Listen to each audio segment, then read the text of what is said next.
Welcome to this week's episode of Dylan's Vlog and Podcast. Thanks for joining me. This is something that I've been doing weekly to try and document my journey through managing a portfolio of businesses while continuing to learn and sharing my learnings with other entrepreneurs that might find themselves in the same place. The way I do that is I take a look at my Twitter feed and I pop out some of the tweets that I think are interesting and try to share what I was thinking about as I was tweeting them in hopes that someone else finds it interesting and maybe it resonates with them. Being an entrepreneur is lonely, and so as I share my story, I do this because maybe another entrepreneur will get some comfort or will get some encouragement from knowing that they're not by themselves trying to build their business and do whatever it is they're trying to do, that there are other people out there doing that, and I am one of them. Looking to be transparent and open and share my struggles as well as the things that I'm winning at in hopes that, I don't know, maybe someone else can benefit from it. But ultimately, I'm also trying to meet other people because I think this is a great way to do that. Twitter's been great. LinkedIn's a lot of fun. And there's no point doing this alone. You might as well do it with other people. And so that's what I try to do on these episodes. I usually start off by just going through some tweets, but the first thing I wanted to share was I've started listening to this podcast called My First Million, and it's taken me, I don't know, it's taken me a couple of weeks to kind of get used to it, but now the two hosts, I'm just going to have to look them up here. Sam, hang on, let's just see who they are here. So Sam Parr, I think is one of them. Sam Parr and Shay Puri. They're both on Twitter. I think that's where I first heard about it. And they just talk. They just do this thing where they just talk about interesting things. They both had some exits and some success in their life. They're part of like the HubSpot podcast network. I don't know of any other podcasts on that network, but I find these guys interesting. So if you're an entrepreneur, you just want to hear a couple guys talk, they've got a pretty interesting dynamic between the two of them. They've got some interesting personalities, so maybe I'll drop the link in the, let's make a note here, show notes, so that you can take a look at that podcast if you're looking for something other than my great podcast to listen to. All right, the first tweet actually comes on the back of last week's episode, and just going to do a little screen share here, and I'm sure I'm not the only entrepreneur that wrestles with this, but it was that this one here. Being an entrepreneur is not for the faint of heart. 1 minute you are flush with cash. The next you're wondering where the next dollar is. And I don't know if I'm alone in that, but I think I was just having a week. Let's see, the 11th, when was that? That's like a Tuesday. See, it wasn't like a payroll week or anything, but I certainly had cash on my mind. Probably because I'm trying to figure out how to get a real estate property for the two businesses that need a building. Our construction business needs one, transport business, we need to expand. And so I'm just constantly thinking about cash. But who doesn't think about cash? If you're an entrepreneur, you're not thinking about cash, good for you. But you're probably not my peer group. In my peer group, there just never seems to be enough. We reinvest back all of our cash back into the businesses, keep growing them and doing things with them. And it's very hard to take cash out of a business. I don't know if you've ever noticed that. A good friend of mine runs a business quite a bit larger than the combined value of what I'm working on. And he just has the same complaint. You know, Dylan, we can make the money, but we can never take it out because we're either buying more inventory or we're, buying bigger space because we need somewhere to store all our inventory. So it's very hard to like take cash out. I did want to share one of the things I do about cash though. And this is something that as I talk to entrepreneurs and share with them kind of what my playbook is. One of the things I do is I have this like 8-week cash flow that I do, and I take our accounts receivable, take our accounts payable. I do it week over week. So based on the due date of either the bill or the invoice, I just kind of map it out on 8 weeks. So here's all our cash that's going to come in. Here's all our cash that's going to go out. And then it shows me week to week where my overages and my unders are. I've always found that budgeting on a monthly basis for a business is really, really hard because there's a lot of things that a month will show you, but doesn't really translate well in a real live week. Like on a payroll week, your cash goes to heck, right? And that payroll week might coincide with a bunch of lease payments that come out of your bank account, or for me, that's what it is anyway. You got all of our vehicle leases come out, and then car insurance comes out, and the gas card payment comes out, and then you've got payroll. And so anyway, I find it's very hard to manage cash on a month-to-month basis just on a simple budget, and it's much easier for me to do it on an 8-week rolling basis. So I just sort of have opening balance. Here's what I think is coming in. Here's what I think is going out based on the date of my invoices and my bills. And then here are all my pre-authorized payments that are going to get ding, ding, ding, ding, ding, ding. And then it kind of just gives me like a over under for the week. And then I know I either have to make sure that if we have an expense that we have to pay, I kind of kick it out a week. If we get flush with cash, then I'll usually pull in a bunch of expenses from, say, the next week or the week after that, so that we always have what we need. And so far, it's worked. But I think on this particular day, I might have been feeling the pressure of either being flush with cash or probably not having enough, as is often the case. So I don't know. If you're an entrepreneur, that's how I deal with it. I don't usually get stressed out about it too much. I've learned.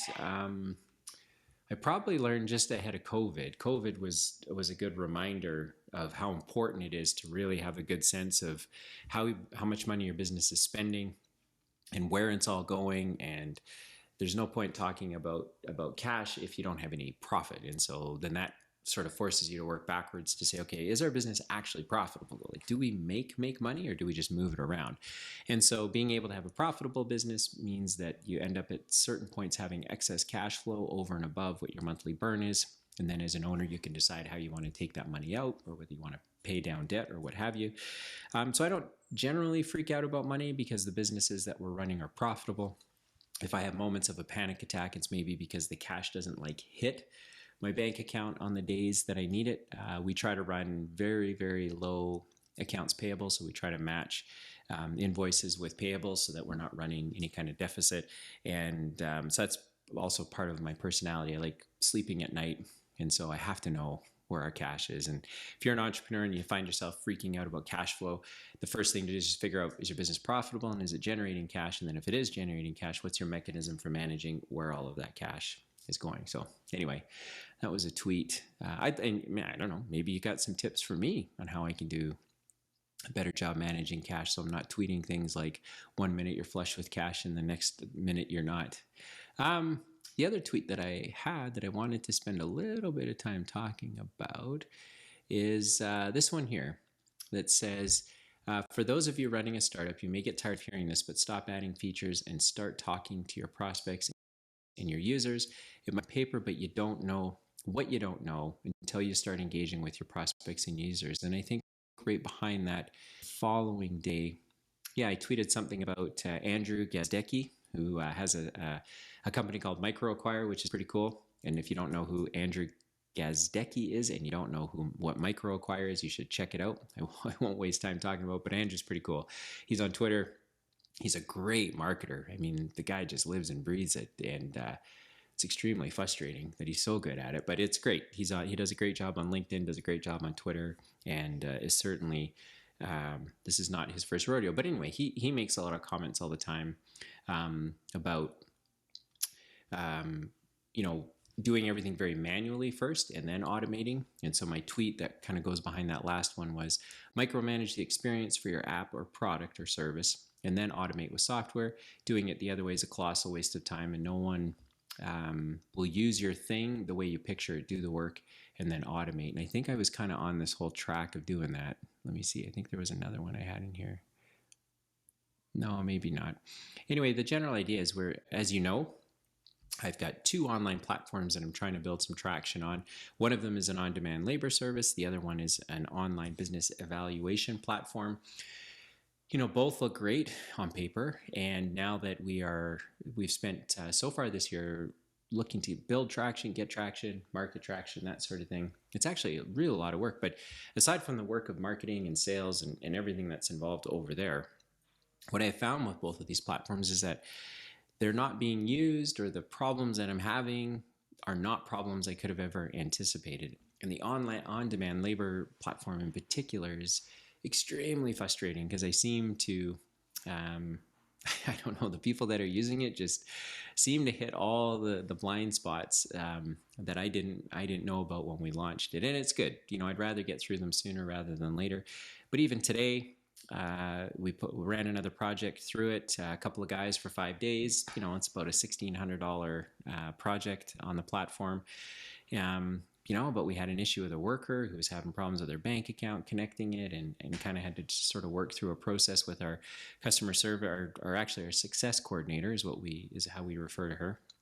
And she's frustrated because the worker's frustrated. And so anyway, just this idea that you can build it on paper, that's very cool, but a lot of times you just have to get going, and you just have to manually connect all the pieces, connect all the dots. And then as you see a rhythm in the pieces and in the dots, then you can start automating it with software. You can start layering on features. I mentioned a few episodes ago that when I launched the platform, within the first week of having our labor platform launched, we had to relaunch it and pull back just a ton of features that were way, way, way too early for the user base. And there really is no other way to say it. You just got to get out there and get people using whatever it is you're doing, your product or your service, and you can't overthink it. I was one of those guys that didn't believe that, and certainly this year I'm having to deal with it every single day, that I want to get working on a feature, I want to get busy building something, only to realize that, wait a minute, this is not the right time. Let's park that, let's put it on the shelf, and let's just make sure that what we're doing is working, and that it's working really, really well before we try to do something else with it. So if you're an entrepreneur and you're trying to do the same thing, in particular a startup, you've got this great idea, and maybe you're getting some early traction, like we are, just keep leaning into it, but manually manage the pieces until there's a rhythm. And then as there's a rhythm, then you can build something to accommodate it.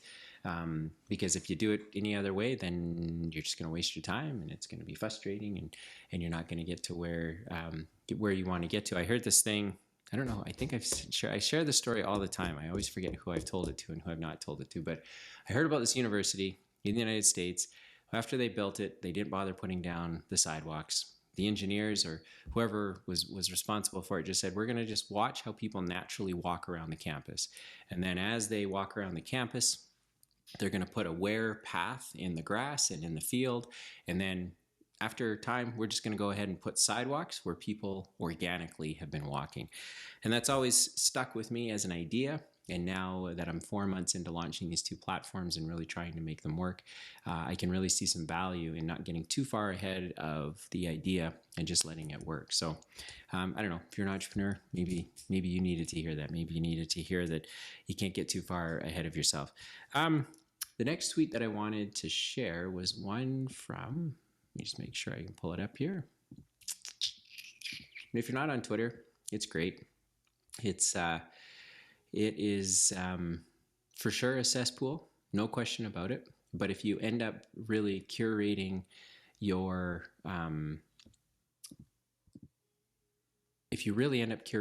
feed like I have, and you really focus hard on following smart, sharp people, I don't use it for news. I don't use it for entertainment, although there is some funny stuff that people post. I really do use it to find out what other entrepreneurs are doing. Certainly living in the city that I live in, we don't have a huge ecosystem, not as big as some of the other places. Like anywhere in the United States is larger than the city that I live in. And so it's so great to see what other companies are doing in traditional businesses, in tech startups, in online drop service, CPG companies. I'm just learning so much from being on Twitter. So I'd encourage you as an entrepreneur, just jump on Twitter, be a fly on the wall, but find a way to follow active business owners because they share some really great stuff.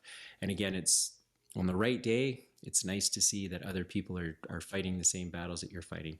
But there's this one fellow that I follow, Brian Sulentrop, and he runs, I think he runs a whole bunch of businesses now that I come to think of it. Let's see here. Yeah, small business owner, runs a staffing company. And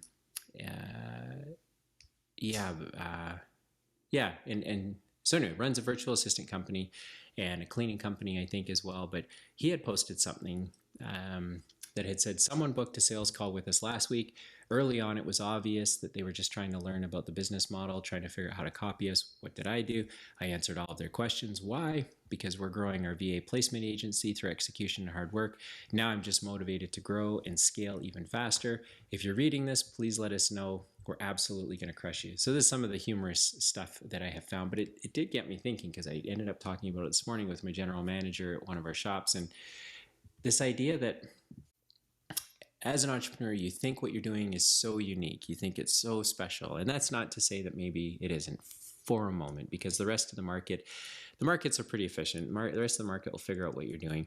And I've always adopted the same type of idea. Just share all your secrets, share all your stuff. I think Tesla and Elon shared all their patents for everything they were working on, because the ideas themselves are just that. They're just ideas. They don't do anything on their own. It's not until you can take an idea, put effort into it, and execute on it that it really turns into something. And even if you were neck to neck with, I don't know, maybe there were 4 or 5 competitors in your particular marketplace. Like actually 2 of our businesses are hugely competitive. And we learn all the time, whether we win or lose a job, win or lose a customer. We do a postmortem, try to figure out why. And honestly, we love healthy competition because we tend to think we're pretty good at what we do. And so I've always taken the approach, be transparent. If someone asks a question, I mean, maybe don't give up all the secret sauce, but you certainly don't need to pretend everything's a big secret. Because the more that you share, the more it actually tells you about what your competition is doing. And I've always said our competitors will only ever see where we have been, but they're never going to see where we are going. And when I sit down and talk to other entrepreneurs that aren't in my business or aren't in my marketplace, I know where I'm trying to take these businesses. And so as I share what I'm doing, they share what they're doing. You tend to get some new ideas. You tend to get maybe a better way of doing something that you thought was going to go, down this path, but instead it's going to go down this path. So as I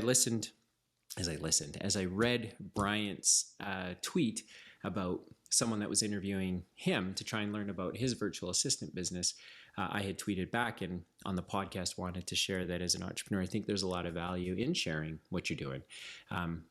There's more than enough business for everybody. Competition matters. I'm not sure how much it matters when you're as small as certainly our businesses are. I think if you're Walmart or you're Amazon or you're Netflix or you're Google or you're Microsoft, competition means something different. But at our level, honestly, I think we're all just entrepreneurs trying to figure out how to do what we do, provide for ourselves or for our families or for our staff and our colleagues. And so sharing never should be a problem. And if you're too scared to share, I don't know, if you're too scared to share, maybe that says more about you and your confidence in what you're building than it does about the actual person who's asking and maybe trying to dig in a little bit. So, again, as I said last week, if I had mentioned, if you're an entrepreneur and you want to be motivated or be inspired, just go get around, your local college or your local university, start hanging around a bunch of young people who are pitching their ideas at startup functions or are taking university courses and they have to do like a business presentation or something like that. Like, just go do that as an entrepreneur, be a mentor, be a participant. And this week I would say, find other entrepreneurs that are that are actively trying to grind it out like you are, and grind not in a negative way or not in like a hustle kind of cool TikTok, Twitter way. No, I just mean hustling it out or grinding it out, trying to do the best job that you can every day by providing a stable work environment, a profit, trying to build a profitable business, because that's really hard. It's easy to start a business. It's pretty easy to start it, to run it, but it's very hard to make it profitable. Like, making profit is hard work, and you don't have to be super smart. I'm not particularly smart. I just borrow everyone else's ideas, but I do try to put in the time and put in the reps and do the work. So if as an entrepreneur, if you find like you're just hitting the wall, you're not getting where you need to be, just go talk to some other entrepreneurs, figure out what they're doing in their business, ask what some of their secret sauce is. I'm always happy to talk about the secret sauce in our business because I know how hard it's been for us to do it. And if you can do it better, quicker, faster than we can, then awesome. And I'll be curious to see what you do with it so that I can then try to one up you. But if you want to talk, I'd love to connect as well. I'm on Twitter, I'm on LinkedIn, and this podcast, this vlog is meant to try and connect with other entrepreneurs and build a little bit of a social circle that we can all share our wins and our victories with, and have somewhere to land when things aren't going maybe the way we want. So thanks for tuning in to this week's episode. Check out My First Million, the podcast. Again, I'll put it in the show notes. And if you want to reach out to me, that'd be kind of cool too. But I will be here again next week.